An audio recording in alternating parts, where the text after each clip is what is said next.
ମୋ ଝିଅ ଭିଡିଓଟା ପୁରା ଦେଖ ଏମିତି ଟିଚର ମାନଙ୍କୁ ଡାଇରେକ୍ଟ ଫାଶୀ ମୁଣ୍ଡରେ ଝୁଲେଇ ଦିଅ ଆଉ ତମମାନଙ୍କୁ ପଢାଇତେ ହବନି ବେ। ଆପଣଙ୍କର ବି ଗୋଟେ ଝିଅ ଅଛି ଗେଲ କରି ତ ମନ ହଉଛି ଝିଅକୁ କରନ୍ତୁ। ଆପଣ କିଛି ଆମ ପରିବାର ଫ୍ୟାମିଲି ଆପଣ ପରା ଗୁରୁଜନ ଗୁରୁ ପରା ଆପଣ ଶିକ୍ଷା ଦେବେ। କୁଡର ବସି ଗେଲ କରିବା ମାନେ କଣ? ମୋ ଯଦି ବି କଲେ ଗୋଟେ ଝିଅକୁ ଝିଅ କରୁଛନ୍ତି ମୋ ଝିଅକୁ ଝିଅ କଲେ ଗେଲ କରୁଛନ୍ତି। ଏଇ 8ଟା 9ଟା ଝିଅକୁ ଗେଲ କାଲି ପୁଣି ଆଙ୍କ ଝିଅକୁ ଗେଲ କେମିତି ଗେଲ କରୁଛନ୍ତି ବସିଛୁ ଆପଣଙ୍କ କୁଡର ଆପଣ କୁଡର ମୁଁ ବସଛୁ କେମିତି ଗେଲ କରୁଛନ୍ତି କରନ୍ତୁ। ଆପଣ ଝିଅକୁ ଡାକିବେ ପ୍ରକାଶ ବାବୁ ଗେଲ କରିବେ ଲାଷ୍ଟ ଯାକ ଭିଡିଓ ଦେଖୁନ ଜାଣିପାରିବେ। ଆପଣ ବସିଥିବେ ସେଟା 18 କିସ୍ ମାରିବେ କେମିତି ଲାଗିବ? ଆପଣଙ୍କର କିଏ ସାହସ ଦେଲା କିଏ ମୋ ଝିଅକୁ 18 କିସ୍ ମାରିଲେ?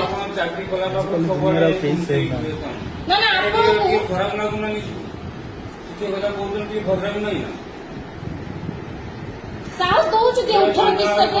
ଅପମାନ ଲାଗୁନି ନାହିଁ ଗୁଡାକ ବାଟର ଘାଟ ତିଆରି କଲେ ଦେଖା ଖୁସି ଆସି ସେଗୁଡା ନାହିଁ କଣ କରିବୁ? ଆପଣ ଆହୁରି ଶିଖାଯାଏ ଆମେ ଘର ଆରାମସେ ବସୁଛେ ଛୁଆମାନେ ସକାଳୁ 10ଟା ରୁ 4ଟା ଯାଉଛନ୍ତି ସେଫ୍ରେ ରହୁଥିବେ ଛୁଆମାନେ ଆପଣ ଏମିତି ସେଫ୍ କରୁଛନ୍ତି। ଆଜି 2ଟା ଟିଚର ପଳେଇବେ ସେଠି ମିଟିଂ ଅଛି ଏସ୍ଆର୍ ପଳେଇବେ ବେତନଟି ଆପଣଙ୍କ ଭରସା ଛାଡ଼ିଦେବେ ଆପଣ ତାହେଲେ ପ୍ରେଗନେଣ୍ଟ କରି ଛାଡ଼ି ଦେଇଥିବେ କି ଭରସାରେ ଆପଣ ଛାଡ଼ିବା ଏଠି ଆପଣଙ୍କ ପାଖର କିସ୍ ପର୍ଯ୍ୟନ୍ତ କଥା ଚାଲିଛି 18 କିସ୍ ମାସ ଆପଣ ଏତେ ଗୁଲୁ ମାରୁଛ ଠିକ ହିଁ କରୁଛନ୍ତି।